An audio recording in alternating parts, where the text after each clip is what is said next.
बातमी आहे ती गुजरातमधून। गुजरातमध्ये राज्यसभा निवडणुकीमध्ये काँग्रेसचे चाणक्य अहमद पटेल यांची वाट आता बिकट झालेली आहे। एकेकाळचे काँग्रेसी आणि काही दिवसांपूर्वी पक्षानं बाहेरचा रस्ता दाखवलेल्या शंकरसिंग वाघेलांनी भाजपला मतदान केलेलं आहे। त्याचबरोबर काँग्रेसच्या इतरही 2 आणि राष्ट्रवादीच्या एका आमदारानं भाजपला मतदान केलेलं आहे। त्यामुळे अहमद पटेलांपेक्षा भाजपच्या बळवंत सिंग यांचं पारडं सध्या जड मानलं जात आहे। अमित शहा आणि स्मृती इराणींचा विजय मात्र निश्चित आहे। मात्र आपल्याला विजयाची खात्री असल्याचा विश्वास अहमद पटेल यांनी व्यक्त केलेला आहे। अहमद पटेल हे सोनिया गांधींचे विश्वासू आणि स्वीय सचिव आहेत। संध्याकाळी 5 वाजेपर्यंत मतमोजणी पूर्ण झाल्यानंतर अंतिम निकाल हाती येईल।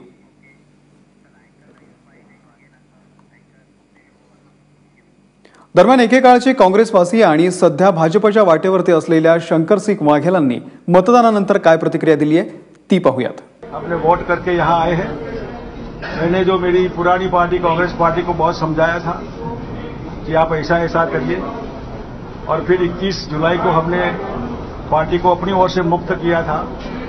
आज पार्टी ने भी कहा कि आप हमारी ओर से मुक्त है, और जब कांग्रेस जीतने वाली है ही नहीं तो हमारा वोट बिना मतलब का कांग्रेस को देने का मतलब नहीं था। इसलिए हमने हमारे अजीज अहमद भाई को वोट नहीं दिया है। मैं ऑनेस्टली, और उसका अफसोस भी है। दरम्यान गुजरात राज्यसभेचं गणित कसं आहे ते पाहूयात। गुजरातमध्ये राज्यसभेच्या 3 जागांसाठी आज मतदान होतंय।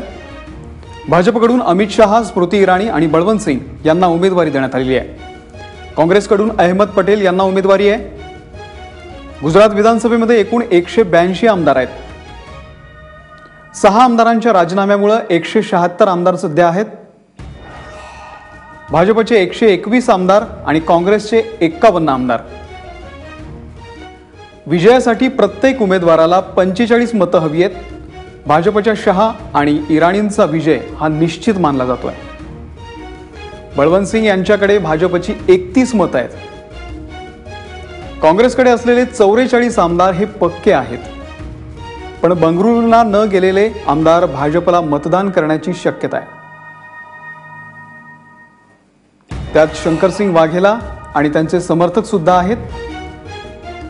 राष्ट्रवादी जेडीयूच्या 3 आमदारांची मतं सुद्धा आज महत्त्वाची ठरणार आहेत।